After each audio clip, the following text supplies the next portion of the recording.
Le nombre est en train de monter rapidement. Il y avait 43 inscrits, hein, si je ne dis pas de bêtises, Chloé.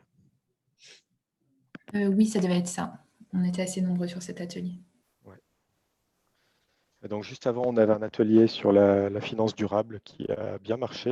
Et moi, j'ai noté jusqu'à 32 personnes quand même qui étaient connectées, alors qu'initialement, il y en avait une vingtaine de prévues. Donc, bon, espérons qu'on aura le même succès. Bah, on est en train de dépasser le score, hein. On est déjà à 27. Donc je laisse 2 minutes là pour que tout le monde se connecte et ne rate pas le début et la présentation. Ça passe très très vite, hein, 1 heure.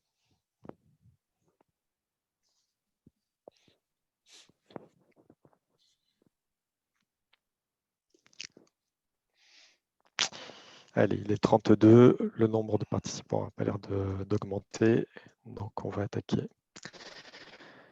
Alors bonjour à tous, merci d'assister à cet atelier sur la cybersécurité et la convergence avec le numérique responsable. Alors, pour traiter ce sujet, j'ai le plaisir d'accueillir 3 intervenants. Fabrice Cranier, donc, qui est en thèse à l'IRIT et qui a une longue expérience d'informaticien au sein de la gendarmerie et qui est expert auprès des tribunaux. Donc, merci Fabrice. Nous accueillons aussi Alexandre Marguerite, qui est directeur de la Business Unit Réseau et Infrastructure de la société d'Avincis, et qui est une société qui est spécialisée en cybersécurité et en informatique. Et enfin, Jonathan Rivalan, qui est responsable R&D, donc recherche et développement de la société Alterway, qui est spécialisée dans les services numériques et qui s'est inscrit dans une trajectoire de numérique responsable. Alors, pour introduire ce sujet, ce matin, lors des tables rondes, il a été longuement question de la notion de résilience, puisque c'était le thème de ce 6e Green IT Day, dédié au fait de savoir si le numérique responsable est un vecteur de résilience pour les collectivités locales et pour les collectivités tout court d'ailleurs, et pour les entreprises. Et donc, pour rentrer dans le vif du sujet par la grande porte et non par une faille de système, j'aimerais vous poser la question, comment est-ce que la cybersécurité et le numérique responsable peuvent interagir sur ces notions de résilience et de traversée de crise? Peut-être, Jonathan, si vous voulez commencer. Alors oui, c'est une très bonne question. Je vais redonner un peu le contexte, nous, pour notre société, Alterway, qui est fortement spécialisée aussi sur les technologies open source. Et du coup, nous, notre proposition vis-à-vis du pont à faire entre RSE, numérique responsable au niveau entreprise et cybersécurité, se fait beaucoup autour du cercle vertueux qui est permis par l'utilisation de solutions open source. Ce n'est pas une réponse directe en soi, mais plutôt que de piocher dans l'un pour essayer d'infuser dans l'autre, entre RSE et cybersécurité, donc on va avoir aussi des points autour de la compliance, le respect de certains standards, certaines chartes au niveau de l'entreprise. Nous, Alterway, on a d'ailleurs reçu notre éligibilité à certaines standardisations ISO dans cet exemple-là. Ça pourrait être un premier lien. Mais le lien, nous, qu'on souhaiterait le mettre le plus en avant, c'est la mise en place en fait, de systèmes d'information qui s'inscrivent dans la démarche RSE, se basant sur des outils open source et qui, de facto, offrent certaines propriétés favorables à destination de la cybersécurité. D'accord. Alors, avant de rentrer dans le vif du sujet de l'open source, qui sera peut-être plus pour la deuxième partie de cet atelier, est-ce que la cybersécurité peut faire preuve de sobriété, que ce soit en termes de puissance informatique, hein, on l'a tous vécu avec des ordinateurs qui ont un petit peu d'âge, et ben on s'aperçoit qu'ils rament bien souvent du fait du système de l'OS ou des antivirus. Et est-ce qu'elle peut faire preuve de sobriété aussi sur la data? Alors Alexandre, je vais peut-être vous confier cette question. Effectivement, alors il y a différents aspects. Sur certains, je pense que la cybersécurité va pouvoir effectivement même améliorer la sobriété. Si on pense par exemple sur la partie mail, la cybersécurité vient plutôt amener du filtrage de tout un tas d'emails indésirables, que ce soit du phishing, que ce soit du spam. Et donc, un bon filtrage en amont évite d'avoir une quantité de mails qui vont être stockés des fois sur la durée de vie de la boîte aux lettres et qui ne seront jamais supprimés alors qu'ils ne seront jamais ouverts. Donc, sur ces aspects-là, la cybersécurité a un rôle à jouer et on le voit quand on regarde un petit peu les statistiques du spam mondial, par exemple. Le fait qu'on ait très grandement amélioré les filtrages anti-spam fait qu'il y a quand même une baisse assez forte ces 10 dernières années de la volumétrie d'emails illégitimes au niveau monde. Ce qui veut dire que, ça décourage d'aller faire des bêtes campagnes de spam génériques. 2, effectivement, moi je le vois sur l'ensemble de nos clients, on a quand même une suppression en amont des boîtes aux lettres qui est assez importante, liée tout bêtement à de la réputation, à de l'email de mauvaise qualité, que l'utilisateur dans tous les cas n'ouvrira pas et que du coup on n'a aucun intérêt à aller stocker sur la durée de vie de la boîte aux lettres. Donc ça c'est assez intéressant. On retrouve un petit peu les mêmes choses au niveau firewalling en allant filtrer à destination de nos serveurs en amont de consommer des ressources et du coup, au lieu d'aller augmenter la puissance de nos ressources hébergées, on va en fait dropper tout ce qui est illégitime en amont, ce qui nous permet d'avoir uniquement le trafic légitime et du coup des ressources un petit peu plus raisonnables, vraiment liées au fonctionnement du service et pas du dépassement au cas où il y ait du trafic illégitime. Ça, c'est assez intéressant aussi. Et je pense qu'il y a un volet qui a rajouté une couche par-dessus tout ça, c'est le RGPD.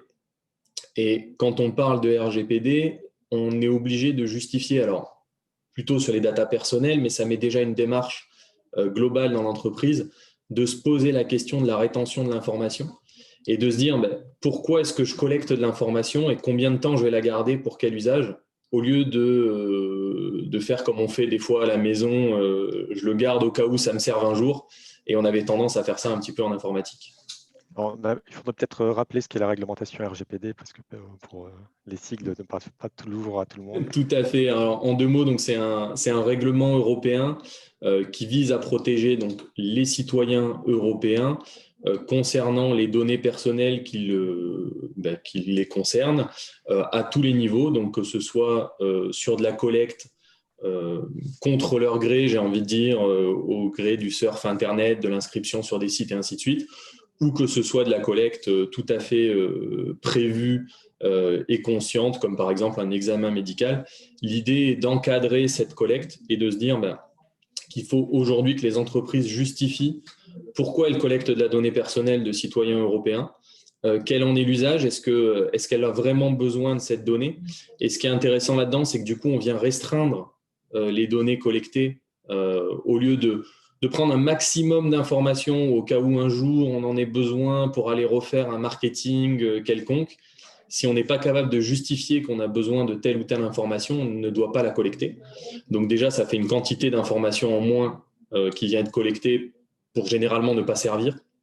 Et en plus, on est obligé d'appliquer une rétention. C'est-à-dire qu'on ne peut pas se dire, par exemple, ce CV de la personne, je le garde 10 ans au cas où j'aurais besoin de le recontacter. Non, c'est pas justifiable. Un CV, généralement, on va le conserver quelques mois, peut-être 6 mois.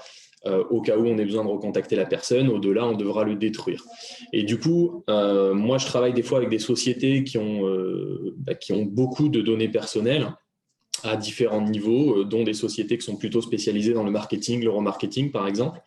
Et donc, eux, le fait qu'on soit sur des données beaucoup plus courtes, avec des volumétries de collecte du coup plus restreints, parce qu'il faut justifier le pourquoi on collecte cette donnée, ça a fortement réduit la quantité de stockage, la quantité aussi de CPU nécessaire au traitement de ces données.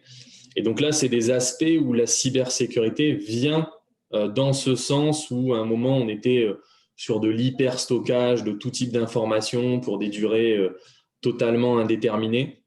Et on est en train d'y revenir. Alors, effectivement, là, il y a des réglementations qui viennent du coup mettre un cadre.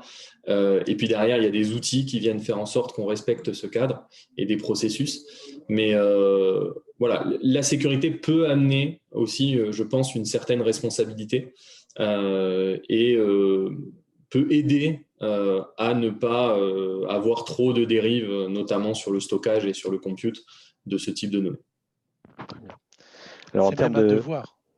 En termes de sécurité, justement, la gendarmerie est un exemple flagrant de ce qu'on peut faire de mieux en cybersécurité. Donc, Fabrice, est-ce que vous pouvez partager votre retour d'expérience sur ce qui a été fait au sein de la gendarmerie sur ces questions de cybersécurité et de numérique responsable?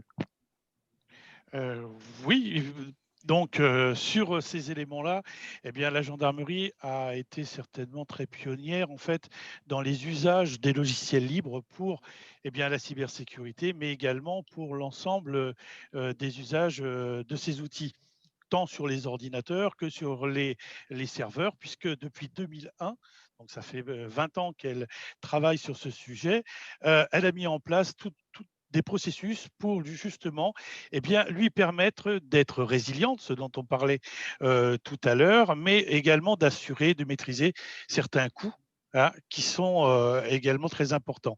Donc, nous avons démarré une suite bureautique sous OpenOffice en 2001 et on a contribué justement au format Open Document très très tôt, que l'on a passé en standard. Ça a été une petite révolution au niveau de l'institution et on est très content à l'heure actuelle d'avoir ce genre de choses. Je vais essayer de vous fournir quelques éléments chiffrés qui proviennent en fait d'une présentation qui avait été faite par le colonel Xavier Guimard en 2014, mais les chiffres en fait sont quasiment toujours les mêmes.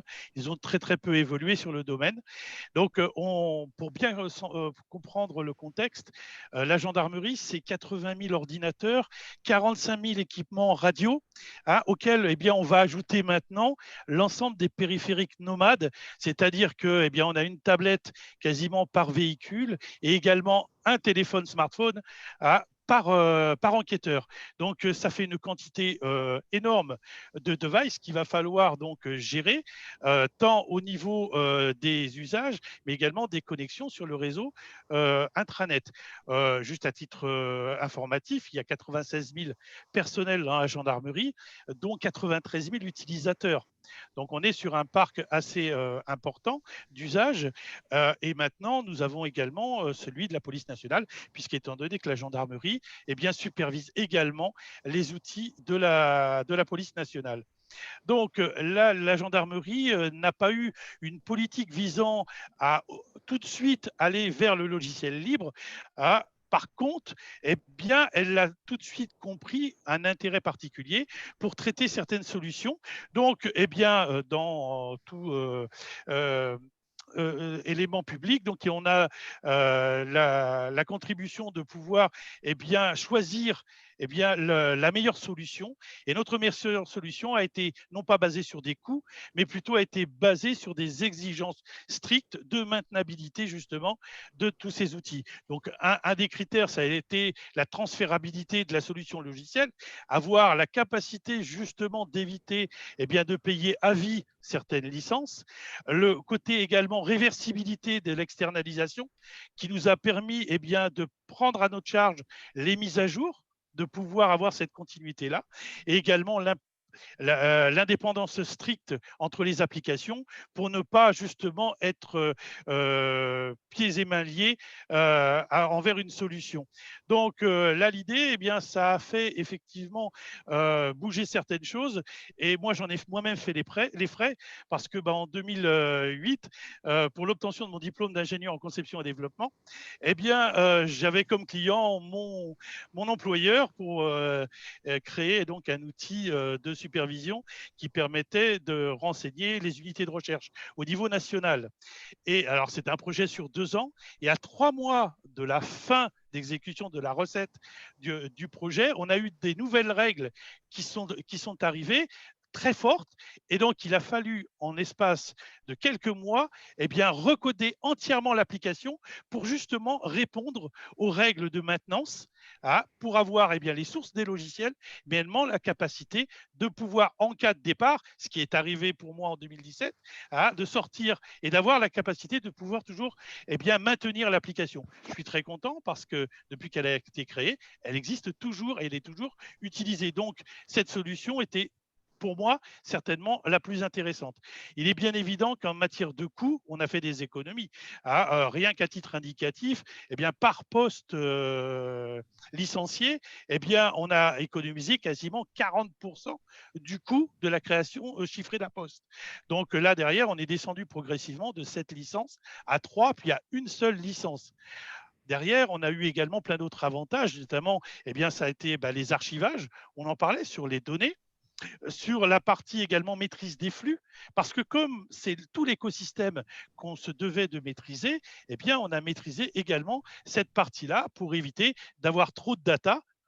Et puis, de toute façon, étant au niveau de la gendarmerie, eh bien, donc la commission informatique et liberté qui regarde donc justement les problématiques liées aux données personnelles, eh bien pour nous, eh bien, ce sont des données judiciaires. Il était important que l'on réponde très rapidement à certaines exigences, notamment les épurations légales. Donc tout ça, eh bien, ça a pu être mis en ordre de marche très rapidement et ça a donné naissance à un écosystème de logiciels libres entier, que vous pouvez voir derrière. Je vous ai mis ce fond d'écran là, parce que c'est Janbuntu, c'est une distribution faite sur mesure pour la gendarmerie et qui utilise tous les logiciels libres que nous utilisons au quotidien.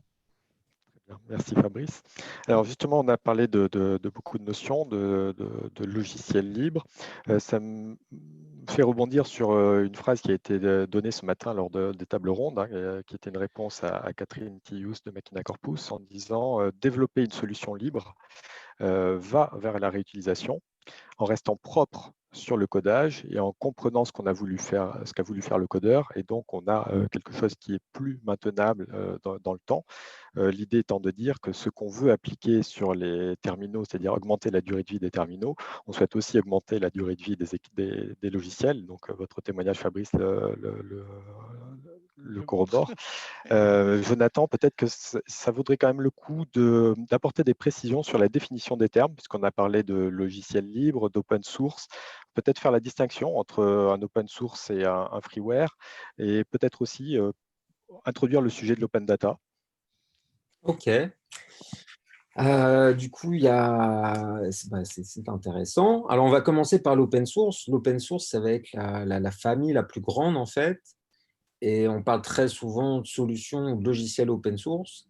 Et c'est un petit peu un abus de langage. Alors, pourquoi ça? Parce que l'open source, ça ne définit pas un niveau de licence ou un type de logiciel en particulier. Et ça définit un écosystème. Pardon. Un écosystème, du coup, qui est composé d'éditeurs, qui sont les gens qui montent des entreprises ou des associations, des fondations. Donc, dans l'open source, on a énormément de fondations. On a plusieurs grosses fondations, pardon, qui sont la fondation Apache, la fondation Eclipse, on a la fondation Linux. Et pour les principales, on a aussi de nombreuses autres fondations, alors qui sont soit ou plus spécialisées sur une région, qui vont être moins globales, mais plus régionales, alors à l'échelle d'Europe, à l'échelle de la France, à l'échelle d'une région. Je ne vais pas toutes les citer, parce qu'il y en a énormément. Donc d'abord, une population dans cet écosystème d'éditeurs. Ensuite, une population, parce que je représente à travers Alterway cette population d'intégrateurs. Donc les éditeurs, eux, ils vont fournir du logiciel. On discutera peut-être rapidement des business models, mais pour l'instant, je ne vais pas trop détailler. Ils fournissent du logiciel. Et les intégrateurs, eux, fournissent du service autour de ces logiciels. Et à qui ils fournissent ce service? Eh ben, aux utilisateurs qui sont alors, dans une démarche industrielle et même institutionnelle, un peu comme on est aujourd'hui, plutôt des entreprises ou des institutions, et qui peuvent aussi bien être des particuliers. Et puis, tout ce qu'il y a entre. La spécificité open source fait que ces utilisateurs, ils vont pouvoir contribuer au socle logiciel qui est mis à disposition par la communauté d'éditeurs. Donc, vous avez compris, quand je dis éditeur, c'est un cercle quand même assez large qui part de l'individu à très, très grandes entreprises. On a des acteurs qui sont positionnés ces dernières années, très gros et issus du logiciel propriétaire, qui était du coup Microsoft et IBM, pour ne citer que. Et du coup, l'open source, eh bien, c'est la relation, le marché qui se construit autour de la relation de ces trois populations. Donc, une population d'éditeurs, une population d'intégrateurs et une population d'utilisateurs qui vont avoir, eux, plusieurs rôles, parfois clients et parfois contributeurs. Alors, client-utilisateur ou utilisateur à titre gratuit, et ça, on va en parler tout de suite après avec le freeware, l'aspect libre du logiciel, et contributeurs, qui parfois vont être les utilisateurs gratuits. Donc ça, c'est un peu un fantasme, mais qui se construit sur une réalité, que l'open source est gratuit, parce que c'est la communauté tout à chacun qui y participe et qui y contribue.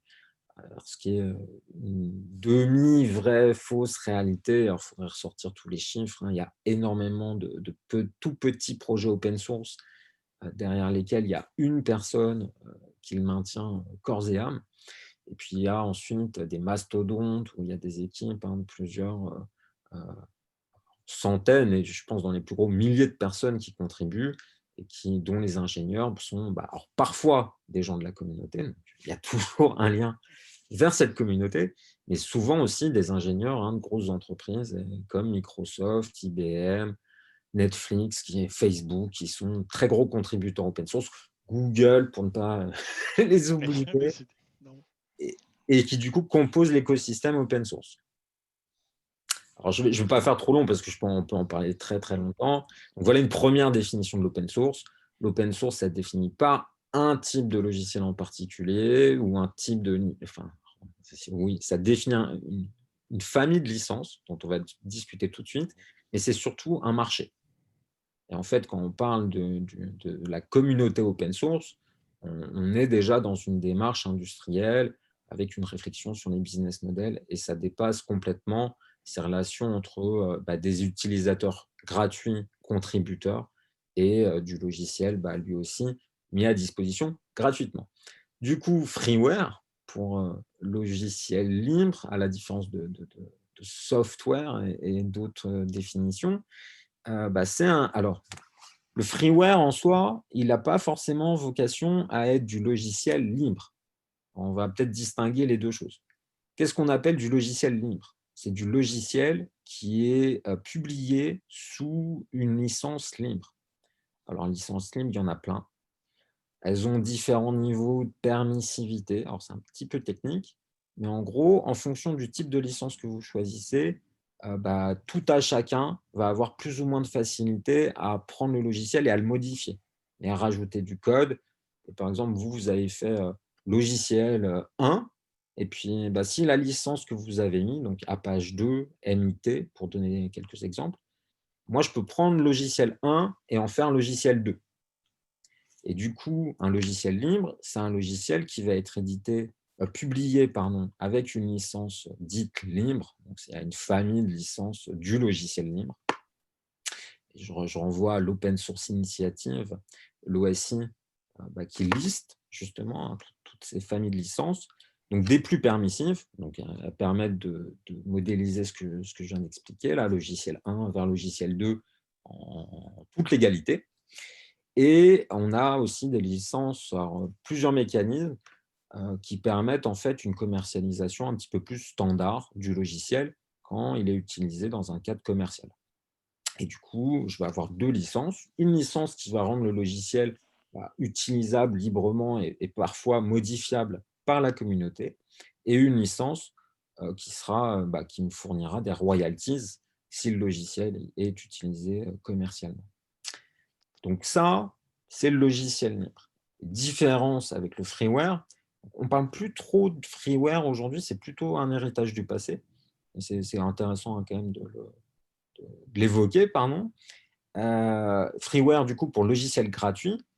Et alors, l'open source, en théorie, tout est gratuit, sauf certains niveaux de service, certaines spécificités que l'éditeur fournira ou en service supplémentaire, ou viendra intégrer chez le client. Tout dépend du type de logiciel et de relation que l'éditeur a avec ses clients. Par contre, tout le freeware n'est pas en logiciel libre. parce que je peux très bien avoir des logiciels gratuits qui ne sont pas du tout libres. C'est-à-dire dont le code n'est pas consultable par ses utilisateurs. Et du coup, c'est intéressant parce que ça permet, alors je ne veux pas synthétiser la logiciel libre freeware, je pense qu'on est en train de comprendre, et ça permet aussi d'avancer sur un cas d'usage relatif à la cybersécurité. Si vous prenez Windows, par exemple, beaucoup des logiciels du quotidien sont gratuits. Ils sont fournis en mode freeware. Et de nombreux d'entre eux n'ont pas de code éditable. Donc, le code n'est pas open source, du coup, parce qu'on parle de code open source. Le code n'est pas éligible à du logiciel libre. Et ça peut induire parfois les utilisateurs en erreur, de se dire qu'ils ont un logiciel gratuit et dans la sphère open source qui devient un petit peu dominante en termes d'écho chez beaucoup d'utilisateurs. Donc, ça devient un mainstream. Ce n'est plus le marché de niche que c'était il y a 15 ans, 20 ans. Pardon. On pourrait confondre freeware et logiciel libre. Et parfois, les freewares peuvent induire des vecteurs d'attaque et qui seraient là, pour le coup, plutôt du fait de l'éditeur que d'une faille, comme il peut s'en présenter en développement plus classiquement. Merci Jonathan pour votre réponse. Donc on a parlé open source, logiciel libre. Il y a aussi la question de l'open data avec aussi le déferlement de tout ce qui est IoT. Alexandre, selon vous, est-ce que cette open data et ces données qui peuvent être issues d'IoT ou d'autres choses d'ailleurs, constituent-ils un risque particulier qu'il s'agit de couvrir? En fait, de manière générale, effectivement, la tendance un petit peu IoT est de connecter tout type de périphérique pour obtenir tout type d'informations. Utile ou non, chacun jugera, mais c'est un petit peu la tendance. Effectivement, ça donne... alors, moi, je vois plus côté périphérique déjà et côté réseau et information qui est remonté. C'est souvent des périphériques qui sont potentiellement peu coûteux, qui ont pour vocation d'être distribués en nombre, d'être tous connectés au réseau et de me remonter de l'information. Et se pose la question de la sécurité, parce que ce n'est pas toujours dans le cahier des charges. Souvent, il faut que ça marche, mais on ne se pose pas toujours la question de l'intégrité des données, de la qualité des données et de l'utilisation annexe de ces périphériques qu'on peut faire. Et la tendance un petit peu qu'on voit, c'est qu'il peut y avoir soit de l'altération de données volontaire pour aller justement entraîner une mauvaise prise de décision parce qu'on croit que il se passe ça parce que les informations que j'ai sont en fait altérées en cours de route. Et donc, tout l'écosystème IoT que j'ai mis en place pour m'informer et pour m'aider à la prise de décision n'est plus viable puisqu'il y a quelqu'un d'autre en intermédiaire qui vient altérer ces données et m'entraîner dans une mauvaise décision. Donc ça, c'est un premier risque qu'on identifie sur ces aspects-là. Et après, le second, c'est aussi d'utiliser l'IoT à notre insu, soit comme des relais d'attaque. Et là, on va dire qu'une des modes lors des cyberattaques un petit peu massives comme ça, c'est d'essayer de prendre le contrôle d'un maximum de périphériques qui a un minimum de connectivité et de puissance. Et l'idée, en fait, c'est que l'attaquant va se positionner en contrôle de cet ensemble de périphériques. Et aujourd'hui, on arrive à avoir dans des petits périphériques un minimum de capacité, j'ai envie de dire, de calcul et de nuisance. Et si on multiplie ça à l'échelle de millions de périphériques connectés, quelqu'un qui a le contrôle sur ces millions de périphériques peut les utiliser, alors soit pour dire, j'ai besoin de casser un mot de passe, du coup, je vais utiliser la puissance de calcul de 1 million de périphériques pour le casser 1 million de fois plus vite. Ou bien je voudrais attaquer un site internet, et je vais lancer 1 million de connexions sur ce site internet depuis mes 1 million de périphériques, et évidemment il ne sera pas capable d'y résister. Tout ça va évidemment générer du trafic, générer de la consommation électrique, du CPU, et surtout ça va être utilisé à notre insu à des fins malveillantes, et après ça pourrait être utilisé pour des attaques ciblées dans certains groupes industriels ou autres, où on se dit, si j'arrive à rentrer sur le réseau IoT, à prendre le contrôle, peut-être que de ce réseau, je peux scanner ce qu'il se passe au niveau de mon industriel et est-ce que je ne peux pas aller derrière rebondir sur des systèmes qui, eux, étaient plus robustes par leur conception, donc des serveurs et des environnements techniques, on va dire, sur lesquels on a plus l'habitude de travailler. Et des fois, l'IoT peut être un rebond intéressant pour l'attaquant parce qu'il n'y a pas le même niveau de sécurité qui a été mis dessus. Et on peut l'utiliser comme un relais pour déjà passer une première porte de sécurité, avoir une première porte d'entrée et du coup rentrer sur des systèmes sous-jacents. Donc il y a beaucoup de questions en fait qui se posent autour de la sécurité de l'IoT. Ce qui est sûr, c'est que c'est un petit peu comme il y a eu le débat sur le cloud à un moment. On va y aller. Les industriels, l'écosystème, tout le monde a envie globalement de s'équiper de ce genre de choses, d'avoir plus d'informations. Donc, la question n'est pas c'est bien ou c'est pas bien, je pense. Les gens, la tendance, vont y aller. Par contre, effectivement, il faut se poser les bonnes questions, encadrer l'usage et du coup être particulièrement méfiant sur la manière dont on intègre ces différentes ressources à notre écosystème, soit sur la qualité des data d'un côté, soit sur comment peut être détourné l'usage du périphérique de l'autre.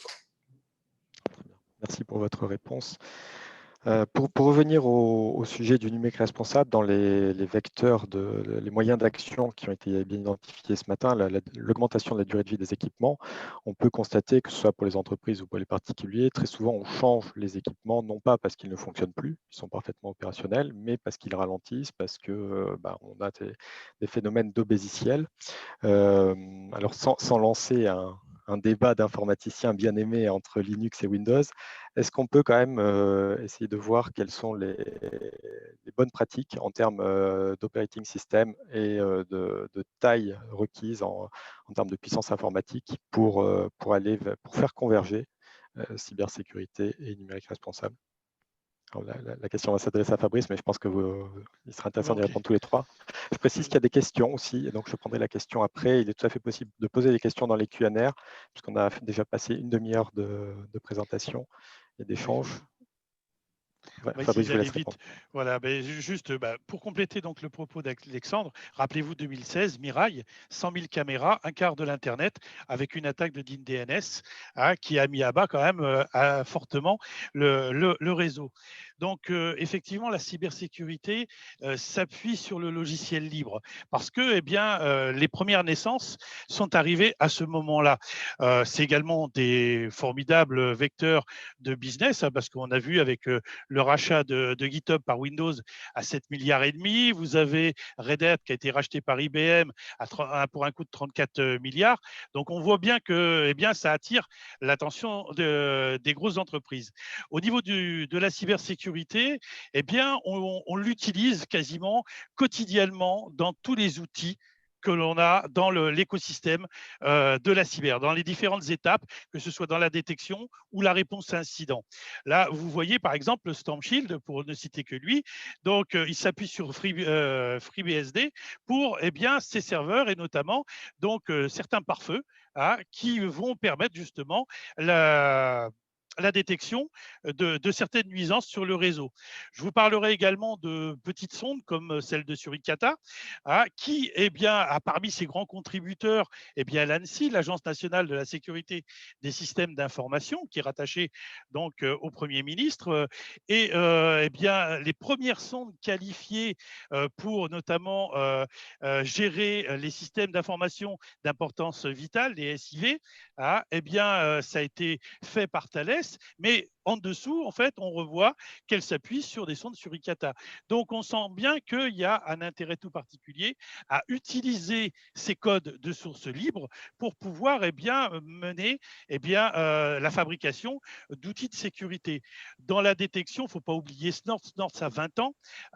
C'est encore un logiciel donc libre qui a été maintenant qui est continué d'être développé par Cisco. Donc, c'est quand même intéressant de voir qu'il y a une certaine continuité dans les outils de détection d'incidents. Vous pouvez avoir également ELK qui fait partie maintenant de l'écosystème de la supervision, avec donc le trio Elasticsearch, Logstash pour la récupération des données et Kibana pour toute la visualisation. Tout ça fait partie de l'open source. Et enfin, je parlerai de réponse à incident quand il y a un problème, parce que malheureusement, il faut bien également aller dans ce moment-là. Vous avez également des outils open source comme The Hive, The Cortex, pour pouvoir avoir de l'intelligence, pour pouvoir faire le tri au travers de l'ensemble de toutes ces sources d'informations. On parlait de big data tout à l'heure. Les systèmes de supervision, ce sont des énormes big data. Et là encore, on se retrouve avec une quantité phénoménale d'informations qu'il va falloir traiter, qui vont demander des ressources.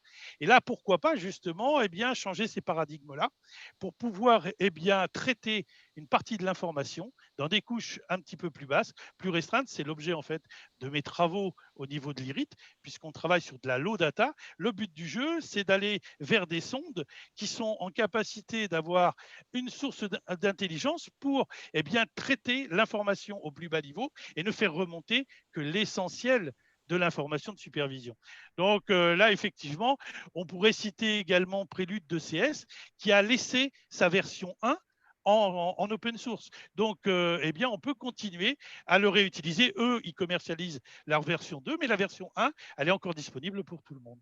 Donc, l'open source et la supervision, ça, c'est un combat intéressant. Pour compléter un petit peu sur l'obsolescence, il y avait un point aussi des fois qui est important, c'est que des fois, alors moi je remarque chez mes clients et nous dans nos usages, qu'on a une obsolescence liée à un problème de failles de sécurité qui sont plus corrigées. On le rencontre notamment sur les smartphones, où des fois la durée de vie des patchs de sécurité est de seulement 2 ans, voire 3 ans. Et en fait, des fois, on pourrait tout à fait techniquement conserver le smartphone plus longtemps, continuer à l'utiliser dans l'entreprise plus longtemps, surtout si on le gère bien, voire qu'on fait évoluer la batterie par un changement quand elle commence à faiblir un petit peu. Pour autant, on est en incapacité de conserver ce téléphone parce qu'il n'est plus mis à jour, il n'est plus supporté. Ce qui veut dire que le smartphone de mes collaborateurs dans l'entreprise présente des vulnérabilités qui pourraient en permettre la prise de contrôle sur un réseau Wi-Fi, en Bluetooth, etc. Et du coup, ça, ce n'est pas acceptable et on est obligé de venir renouveler le parc smartphone, même pas pour un problème de performance qui déjà est un sujet.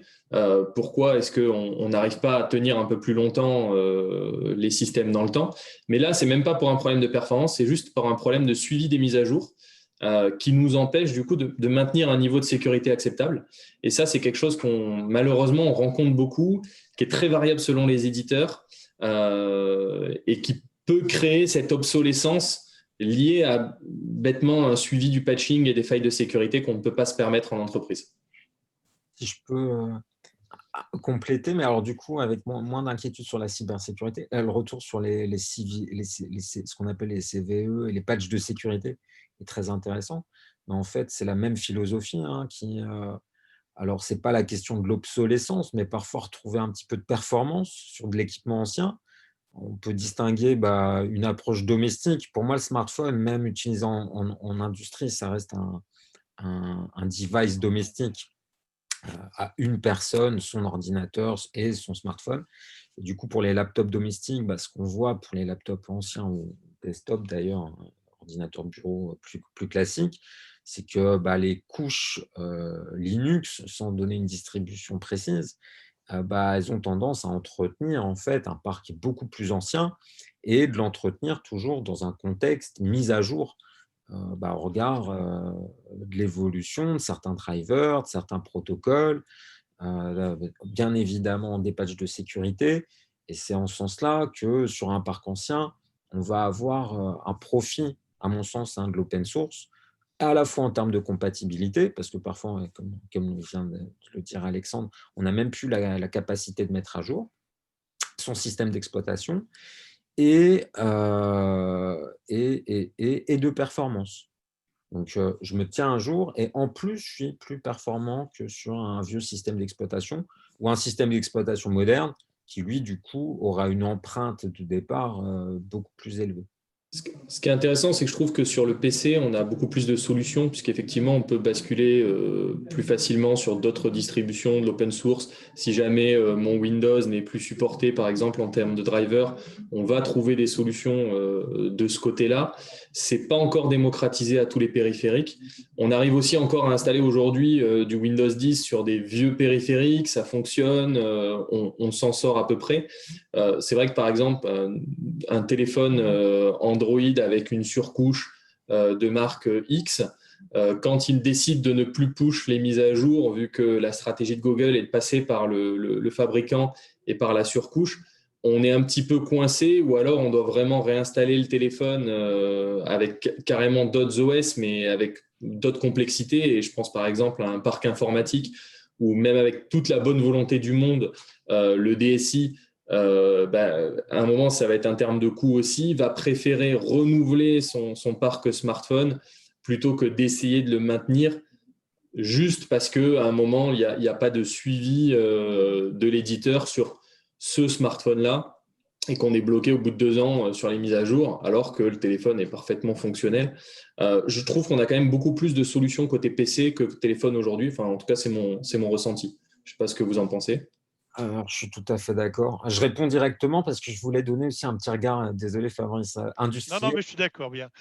très rapidement en complément.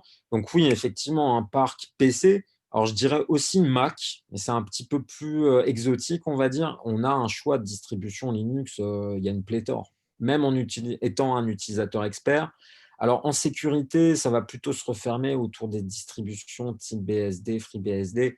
Et du coup, il y aura un petit peu moins de choix, mais on parle déjà de 5 ou 6 solutions utilisables. Après, suivant son niveau d'exigence, de criticité, est-ce que c'est en entreprise, à la maison, etc. Voilà, il va y avoir des possibilités de choix qui vont se préciser. Mais au global, Linux, c'est peut-être une vingtaine de distributions. Donc, effectivement, dans le parc desktop, laptop, domestique, il y a un choix très conséquent. En Android, en smartphone, ça se resserre autour d'une distro et demi. Et donc, si la distribution, donc le système d'exploitation open source pour Android, je ne vais pas citer de nom parce que je suis un petit peu loin du domaine et je peur de ne pas être à jour. Parce que je sais qu'ils ont changé, en plus ils ont forqué il y a une petite année et demie. Bon, bref, il y a une distribution Lineage OS qui fonctionne plutôt pas mal, mais encore une fois, c'est un peu à discrétion des services qu'on installe dessus. Google risque de pas toujours être compatible. Je ne vais pas citer de nom de télécom, mais certains fournisseurs télécoms ne sont pas non plus compatibles. Donc, ça joue vraiment sur la couche SIM. Et voilà, justement, sur la couche propriétaire encore. Et ça, c'est intéressant, mais on ne va pas débattre là sur le propriétaire dans l'open source. Donc, je rejoins tout à fait le retour d'Alexandre. Juste, donc ça, c'est un peu pour l'informatique domestique, smartphone, ordinateur. Si on considère, et c'est pour revenir sur ce que disait Fabrice quand il a listé là, les solutions de sécurité open source industrielles, du coup, peut-être que le paradigme va se renverser. Parce que si on est open source, on est facilement auditable, on conserve toutes les propriétés que j'ai dit, compatibles, interopérables, toute évidence. On peut faire évoluer le code. Donc, ça facilite plein d'aspects. Il y a un effet de rassurance au niveau des SI et au niveau des experts en cybersécurité. Et parfois, en performance globale, l'open source pourrait être parfois un peu plus consommateur sur certains aspects que des logiciels spécialisés vraiment. Et ça va se retrouver du coup à deux, parce qu'on parle d'IoT aussi aujourd'hui, à deux extrêmes du spectre, on va dire, pour l'informatique industrielle. Donc là, je pense à tout ce qui va être serveur, hyperviseur, exascale potentiellement. Et d'un autre côté, certaines typologies périphériques embarqués. Donc aujourd'hui, le tout open source, donc avec aussi une partie open hardware, donc ça sera encore un autre sujet à explorer en termes de la cybersécurité, et reste quand même assez rare. Il y a l'exemple d'Arduino, nombreuses distributions Pi aussi. Mais nous, quand Les on PCAT, hein, c'était quand même intéressant de se rappeler d'IBM lorsqu'il a ouvert eh bien, l'intégralité de son enfin, de la carte mère, hein, le concept global, c'était déjà une belle avancée et c'est bien dommage qu'on n'ait pas continué dans cette ère-là. Il a fallu effectivement attendre maintenant du microcontrôleur pour pouvoir revenir en fait sur de l'électronique ouverte. IBM reste un bon élève. Hein. Ils ont Oui, open sourcé leur blueprint pour leur processeur RISC. Donc, c'est la dimension Power. Après, il y a eu plusieurs déclinaisons. Ils ont un système d'exploitation qui s'appelle Power One et Power Edge, de mémoire, mais à vérifier. Non, c'est Power Edge, c'est le nom d'un serveur HP. Mais enfin, c'était l'initiative Power et ils ont open sourcé en open hardware leur blueprint de processeur RISC. Et pour conclure sur cette partie-là, et donc, ouais, l'open source, oui, vecteur de performance en informatique domestique, il n'y a pas de question, de sécurité également. Et puis après, la limite un peu va être sur des marchés plus spécifiques. Alors, il y a une question qui a été posée, et comme on est à un quart d'heure de la fin, je pense qu'il est intéressant que s'il y a des personnes qui ont des questions, elles s'empressent de les formuler dans la rubrique Q&R là, de Zoom. Alors, la question rejoint ce qui était sur l'IoT tout à l'heure. Quels seraient les premiers pas que vous préconiseriez à un industriel qui souhaite mettre en place des IoT? Par où commencer? Alors, je ne sais pas, peut-être Alexandre ou Fabrice, si vous avez une idée. allez, vas-y Alexandre, je te laisse la parole. Moi, je dirais, alors, sur l'aspect purement sécurité, je dirais de faire attention. Est-ce qu'il y a des engagements de sécurité déjà de l'éditeur de solutions ou non? Et dans tous les cas, d'appliquer plutôt une politique du zéro trust sur ce genre de choses, parce que je pense même s'il y a des engagements, il n'y a pas assez de maturité sur le sujet. Et du coup, d'avoir de suite une démarche d'isolement avec des réseaux dédiés, probablement multiples, en fonction des usages. Et du coup, d'avoir un petit peu une démarche cloisonnement de cet IoT et faire attention, considérer ça en fait plutôt comme un réseau visiteur. Donc, faire assez attention à l'information qui est produite par cet IoT. Après, c'est tellement vaste quand on dit IoT, puisque voilà, on peut couvrir un scope qui va du tout au tout, que je pense qu'il n'y a pas de réponse exacte. Il faudrait étudier plus en profondeur le sujet. Je pense, oui, effectivement, juste pour compléter, parce que le problème de l'IoT, c'est l'informatique ubiquitaire, c'est-à-dire que l'aura, elle est omniprésente maintenant. Donc, elle sera dans les murs. Donc, le cloisonnement me paraît, pour le coup, de plus en plus difficile à opérer à un moment donné. Par contre, dans la création de l'IoT, eh bien, l'accompagnement dans le projet du secteur cybersécurité, dès le départ, en fait, dès la naissance du projet, eh bien, c'est une bonne chose. Ça se fait maintenant beaucoup dans l'industrie où eh bien, les nouveaux concepts eh bien, intègrent justement toute cette part de cybersécurité pour éviter eh bien, d'arriver à la fin, ah bah tiens, je vais coller un patch parce que j'ai oublié en fait de protéger tel et tel secteur. Donc là, effectivement, dans la continuité de projet, c'est important de pouvoir tout de suite en prendre conscience. Parce qu'à terme, eh bien, comme je vous dis, ils seront intégrés dans le bâtiment, hein, et ça sera pour 50 ans, voire 100 ans avec les autonomies qu'on sera capable d'avoir. Et donc là, il va être très difficile de repenser à l'objet et à l'upgrader matériellement. Si logiciellement, on va quand même encore avoir des possibilités, matériellement, il sera peut-être plus atteignable. Imaginez vos satellites à l'heure actuelle. Là. Hein, si les mesures de chiffrement ne sont pas correctement adressées, ça pose un problème, effectivement. Avec les microsatellites, je parle là, de l'IoT satellite. Pour compléter, mais c'est un petit peu pour ouvrir aussi une autre piste. On travaille, du coup, moi je fais partie du hub open source chez Systématique. En fait, Alterway détient la présidence là, du hub. Et on travaille actuellement avec Smile, qui est une autre compagnie francilienne, française, bien connue en open source. Et avec la fondation Eclipse, donc on est 3 là à travailler sur un projet de livret bleu de l'open source pour l'IoT. Et typiquement, un des sujets que l'on abordera, c'est justement identifier sa stratégie IoT en étant pragmatique sur le fait que, alors, c'est dans la vue un peu globale, cloud, etc., mais que quand on pense de l'IoT jusqu'au cloud en termes de solutions logicielles, ça peut représenter un très grand périmètre de solutions. Alors, est-ce que ce livret bleu prend en compte des critères de numérique responsable? Je pense que ce sera un de nos cas d'usage. Et du coup, ça sera justement notre approche, plutôt que d'offrir un catalogue qui risquerait d'être très long, peut-être même trop long pour être utilisé. On envisage d'avoir une approche cas d'usage. On offrira un découpage justement en fonction de ses besoins, de son métier, et qu'est-ce qui sera plus pertinent justement en démarrage, en termes de chaînage de solutions. Merci Jonathan pour cette intervention. Alors, nous arrivons à 10 minutes de la fin. Je ne vois pas d'autres... Ah si. Alors, quid de l'IoT and privacy by design? Est-ce que quelqu'un veut prendre cette question?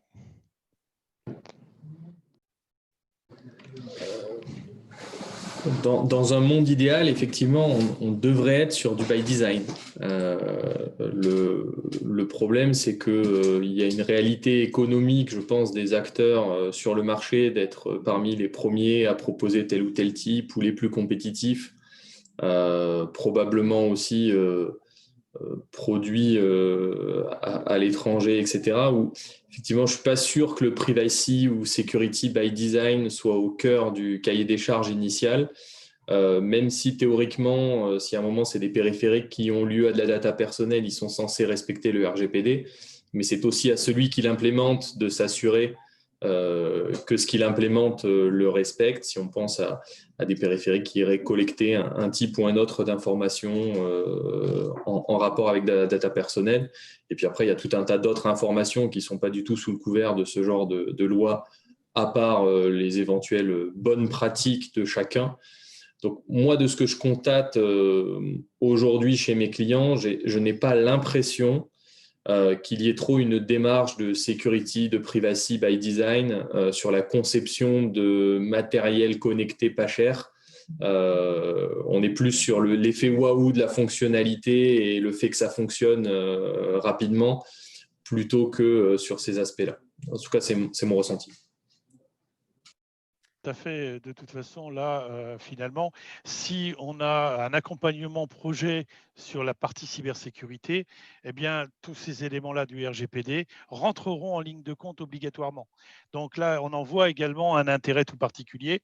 Après, voilà, la collecte des données personnelles, au niveau du stockage, je pense que c'est important au vu de la captation des données depuis cette IoT, que vous ayez des smart connectés avec vos pulsations cardiaques et ainsi de suite, où on est capable maintenant de vous profiler votre bilan de santé assez facilement. Donc là, après, il y a toute la transmission de données qu'il faut regarder. Et si on n'a pas cet accompagnement, là, effectivement, on risque de se voir très vite débordé sur des sujets en responsabilité sur la partie des données personnelles. Donc, là où ça pose un problème, et là, je pense que je rejoins Alexandre, c'est quand on veut de l'IoT à bas coût. Effectivement, l'IoT à bas coût, eh bien, ça va peut-être pas payer un salaire d'ingénieur derrière qui va superviser le coût de la cybersécurité. Parce qu'effectivement, à un moment donné, ça aura un coût. Je voudrais dire en complément que le privacy by design, aujourd'hui, c'est très difficile à atteindre. Bon, pour rebondir directement sur ce que disent Fabrice et Alexandre, il y a une question de coût. Mais là, quand on parle du coût au niveau de l'IoT, ça va être des politiques de chiffrement, du coup d'avoir du matériel spécifique, ça serait plutôt sur les aspects hardware et puis driver hardware. Par contre, le privacy by design, et là je rejoins à 100% Alexandre, aujourd'hui, on est quand même dans une zone grise, c'est-à-dire que vous protéger de l'IoT en tant qu'utilisateur, aujourd'hui, c'est quasi impossible. Il y a des lois contre les drones, etc. Ça n'empêche pas les drones de voler au-dessus des villes, un petit peu partout. Et rien que ça, en termes de privacy, c'est zéro.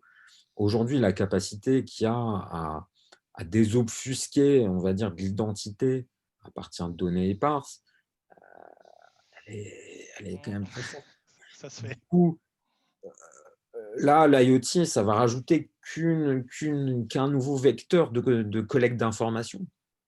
Et le privacy by design, à la limite, ça serait de dire pas d'IoT, parce que ça va être Oui, tout à fait. compliqué à atteindre au final. Donc, ce que disait Alexandre, c'est qu'il y a une responsabilité individuelle qui est claire que le privacy by design, c'est dans vos usages. Chaque logiciel que vous utilisez, potentiellement, il est vecteur d'attaque. Plus vous en utilisez, plus il y a de vecteurs d'attaque. Enfin, de vecteurs d'attaque, attention, dans le privacy, de vecteurs d'exfiltration d'informations personnelles. De possibilités, oui. Et du coup, c'est vraiment dans les usages du quotidien, dans la consommation, qu'il y a une sobriété, pour ne pas dire une sobriété numérique, à avoir pour s'en protéger, y compris de l'IoT. Mais l'IoT, ça commence avec votre smartphone. Donc, pensez à combien de fois vous avez donné votre adresse email avec votre nom, point, prénom dedans. À combien de services? Il y a une petite anecdote toute bête qui est connue. C'était l'histoire des montres connectées que les militaires utilisaient quand ils allaient faire du sport autour d'une base au fin fond du désert. Et effectivement, quand ils ont eu une fuite de données côté serveur, eh bien le rond de la course autour de la base militaire a révélé plusieurs choses. Déjà, l'emplacement exact, alors qui n'était peut-être pas totalement confidentiel, puisque des fois, c'est quand même des choses qu'ils savent, mais là, un peu plus. Et par contre, beaucoup plus gênant, les horaires auxquels allaient faire du sport, les militaires, etc. Et c'est vrai que pour un groupement terroriste qui voudrait aller faire une attaque, enlever des personnes et ainsi de suite, je sais que ça a posé beaucoup de problèmes à ce niveau-là, puisque du coup, là, c'est vraiment révélé la manière dont est organisé le camp, les gens qui sortent, qui vont courir, qui vont machin. Et tout ça part d'une montre connectée mal sécurisée à l'origine, qui aurait pu, à la fin, aller jusqu'à porter à l'atteinte de la vie de militaires sur un camp d'opération extérieure. Donc voilà, on peut avoir un petit détail qui peut avoir un gros impact. Ça, c'en était un bel exemple, je trouvais. Merci pour cet exemple très parlant. Alors, on arrive à 3 minutes de la fin. Alors, avant de peut-être aborder une dernière question, je voulais juste partager cette planche qui est issue du World Economic Forum. Donc, le World Economic Forum, c'est quand même les spécialistes de l'économie mondiale qui se rassemblent pour identifier quels sont les principaux risques pour l'économie mondiale. Et en page 3 de leur rapport, qu'on trouve tout de suite sur Internet en lançant la recherche, on peut identifier quels sont les principaux risques en termes de probabilité d'apparition et en termes d'impact pour l'économie mondiale. Et si on ne considère que les 9 premiers, on constate que sur les 9 premiers en vert, ce sont des risques qui sont directement liés à l'environnement, dont un échec sur les dispositifs pour maintenir le réchauffement climatique à des valeurs acceptables, plus 1,5 degrés. Et on constate aussi que le cinquième risque, qui est Water Crisis, est aussi un risque environnemental, puisque ce sont des crises sur l'eau, l'utilisation de l'eau par les humains. Il y a quand même 2 risques informatiques qui sont violés, donc avec les cyberattaques, une cyberattaque massive et une rupture du système d'information mondial. Et enfin, en 9e, le 9e qu'on voit ici, en fait, ce sont les maladies infectieuses, dont le Covid. Alors, on peut se dire, oui, mais ça date un petit peu. Non, cette carte des risques, elle a été faite cette année, juste avant la crise Covid. Donc, on peut voir quand même que la synergie entre les risques environnementaux et les risques cybernétiques sont vraiment fondamentales pour pouvoir assurer un avenir qui soit pérenne et qui ne perturbe pas nos manières de vivre de la manière dont on l'a vécu aujourd'hui. Et on peut voir surtout que, en termes d'impact comme en termes de probabilité, le Covid est estimé comme étant inférieur à tout ce qui pourrait arriver par la suite. Donc, je crois que la notion de résilience qu'on a souhaité aborder aujourd'hui s'illustre parfaitement par cette notion. Et encore une fois, le World Economic Forum n'est pas l'Assemblée générale de Greenpeace, loin s'en faut. On y voit plutôt des cravates avec des gros dollars dessus.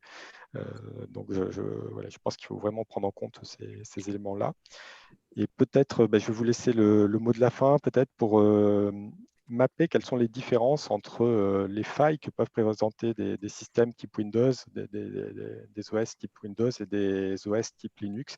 Est-ce qu'on a des risques supérieurs, inférieurs, ou est-ce que c'est simplement que les risques ne sont pas les mêmes?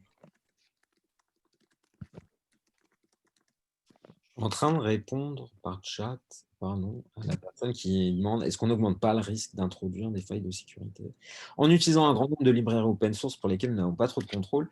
Alors je lui dis non, pas plus qu'avec des solutions propriétaires. Quelque chose de très tendance aujourd'hui, c'est l'intégration continue.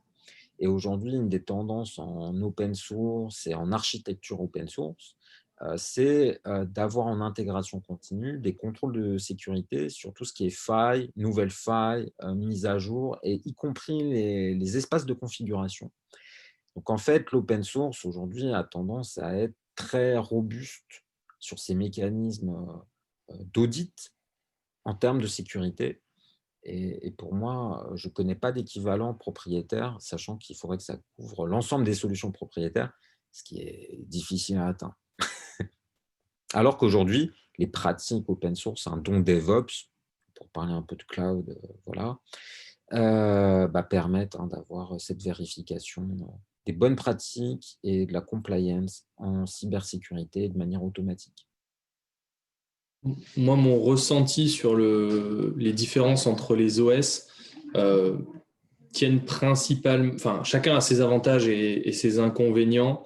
Il faut prendre le tout et l'adapter à son contexte, je pense.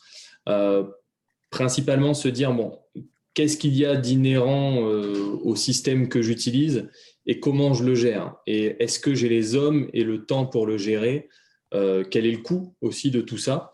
Et c'est vrai que selon les échelles, parce qu'on le voit, on a la gendarmerie où on parle d'une centaine de milliers de postes informatiques, et puis on a des TPE où on parle de 3-4 postes informatiques.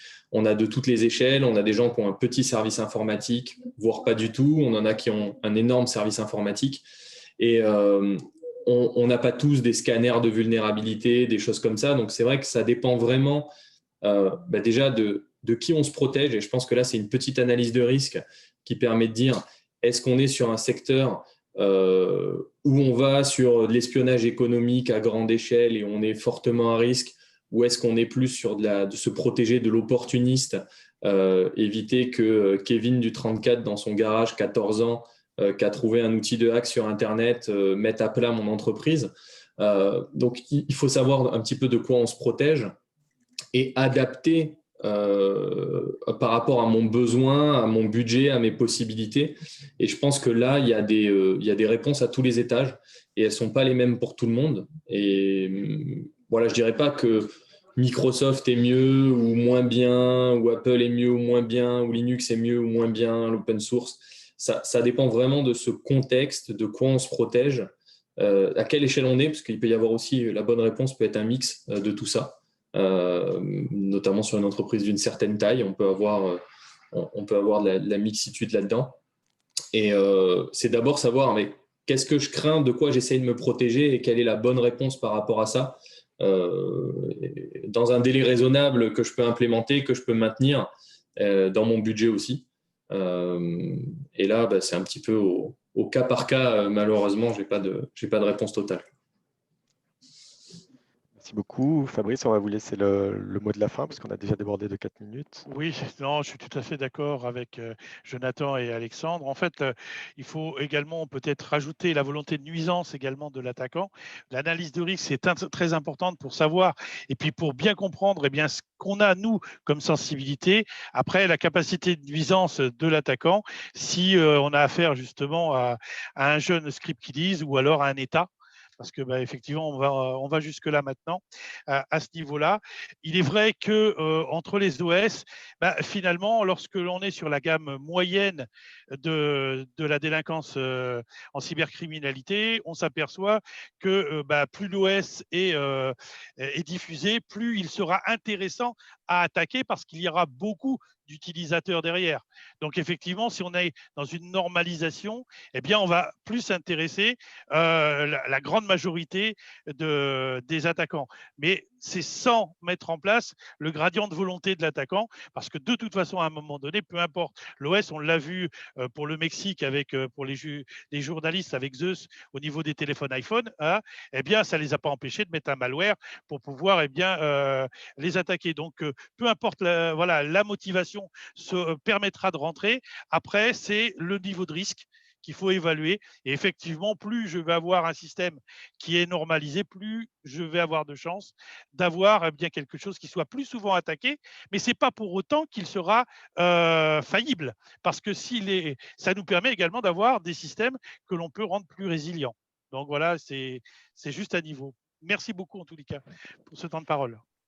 Merci à vous. Je pense que voilà, on n'aura pas fait le tour du sujet, mais c'est un sujet qui est très très vaste et qu'en tout cas, ça aura permis d'éclairer un certain nombre de personnes. Voilà, donc il me reste à conclure puisqu'on a déjà débordé de 6 minutes. Donc merci beaucoup pour tous les éléments qui ont été fournis, Fabrice, Alexandre, Jonathan. Merci pour votre temps. Et je vois qu'il y a encore 34 personnes qui sont connectées, donc c'est que les personnes n'ont pas décroché, donc elles ont été intéressées par le discours, qui n'était pas toujours facile à suivre, mais je pense que quand même globalement, tout le monde aura compris l'essentiel. Merci encore. À bientôt, j'espère. Merci beaucoup. Merci, au revoir. Au revoir.